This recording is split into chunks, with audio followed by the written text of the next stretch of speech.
한 명당 2명이면 60만 원이겠죠. 이게 최대 500만 원까지 나온다고 해요. 네, 안녕하세요. 부만사의 조팀장입니다. 오늘은 근로기준법이 또 바뀐 게 있어서 뭐 좀 알려드리려고 합니다. 요즘 이래저래 해가지고 이 관련된 법들이 좀 바뀌는 게 많아요. 그러다 보니까 헷갈리시는 분들이 많을 텐데 제가 최대한 간단하게 설명을 해드리도록 하겠습니다. 좋아! 아주 좋아!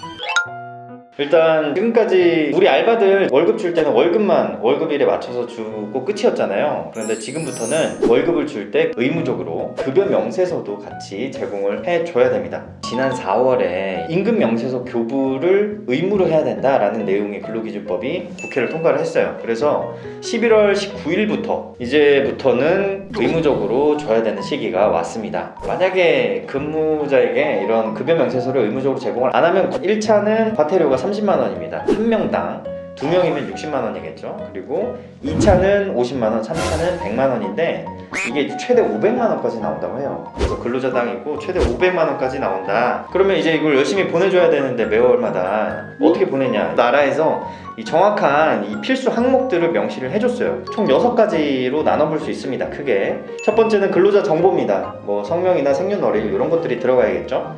그리고 두 번째는 임금 총액인데 이걸 항목별로 좀 나눠줘야 돼요. 기본급, 각종 수당들이 있을 거잖아요. 상여금이 있는 분도 있을 거고, 그래서 이런 것들 없으면 안 쓰면 되는 건데 이제 이런 것들을 나눠줘야 되는 거고, 그리고 각 항목별로 그 계산 방법들을 명시를 해야 돼요. 임금 총액을 계산하는데 필요한 사항들을 다 명시를 해야 되는 거죠. 그리고 세금, 뭐 근로소득세나 4대 보험료 같은 이런 세금들을 공제 항목별로 또 저희가 명시를 해야 되고, 임금 지급일도 필요하고요. 근로일, 근로시간 이런 것들을 이제 명시를 해줘야 됩니다. 근데 이제 근로일, 근로시간을 명시할 때 만약에 상시 5인 이상의 기업이다, 야간, 연장 근무, 휴일 근무 이런 것들을 이런 시간 수를 다 명시를 해야 돼요. 조금 더 꼼꼼하게 명시를 해야 됩니다. 제대로 기재 안 한다 그러면 어떻게 되냐면 안 해도 과태료가 나옵니다. 필수 항목들을 빼먹고 안 하거나 아니면 사실과 다르게 기재를 했다, 그래도 과태료가 나와요. 그래서 1차 때는 20만원, 2차 때는 30만원, 3차 때는 50만원 이렇게 과태료가 나오니까 필수 항목들을 꼭 명시해서 매월 줘야 됩니다. 이게 매장별로 적게는 5명에서 많게는 7, 8명까지 알바생들을 이제 쓰실 텐데, 파트타이머들은 근무일과 근무 시간이 굉장히 들쑥날쑥하거든요. 필수 항목에 맞춰가지고 계산해서 이런 거를 또 여기 매번 제공하는 게 사실은 굉장히 부담스러운 일입니다, 지금. 그래서 제가 좀 찾아봤어요. 이거를 좀 어떻게 간편하게 해주는 것들이 좀 없을까. 그래서 찾아보니까 급여 명세서를 카톡으로 이렇게 좀 바로 발송을 해주는 그런 서비스들이 몇 개가 좀 눈에 보이더라고요. 이건 진짜 광고 1도 없고요. 이 업체랑은 아무런 상관도 없는 그냥 사람들인데 그냥 제가 몇 개를 좀 이렇게 써보고 해보다 보니까 이게 좀 괜찮더라 해서 그냥 추천해주는 거니까 한번 들어가서 사용해보시면 어떨까 합니다. 텍사스라는 업체 이름이고요.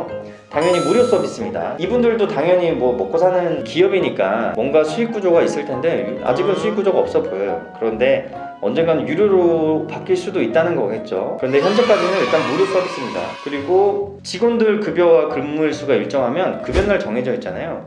그날 자동으로 이 급여 명세서가 날아갈 수 있게 설정도 할 수 있더라고요.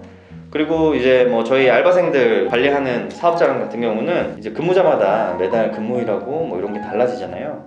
여기에 달라진 것들을 매번 쓰는 거는 번거롭긴 한데 그래도 서류를 직접 전체적으로 다 작성해서 보내는 것보단 훨씬 간편한 것 같더라고요. 그래서 저 같은 경우도 이걸로 해서 우리 알바생들 월급을 지급을 해줄 예정이고, 웹사이트거든요. 그냥 4대 보험을 이제 들은 직원 같은 경우에는 이 서비스에 이제 공인인증서를 등록하면 직원의 4대 보험료를 알아서 끌고 와 준다고 합니다. 그리고 직원이 많다 그러면 엑셀로 정리한 거를 업로드를 하면 이제 정보가 다 그대로 올라가는 기능도 있고, 이게 조금 그나마 제일 직관적이고 괜찮지 않나 라는 생각이 들어서 소개를 좀 해드렸고요. 이런 관련된 서비스를 하고 계신 이제 업체들이 또 이 영상을 본다 그러면 사장님들에게 비교해 볼 수 있게 또 댓글 남겨주시면 좋을 것 같고요. 이미 이제 더 좋은 서비스나 더 좋은 방법을 알고 계신 분들은 또 댓글에 공유해 주시면 좋겠습니다. 아무튼 오늘은 이렇게 바뀐 근로기준법에 대해서 살펴봤습니다. 여러 가지로 어려운 시기에 이 불이익 당하는 일이 없도록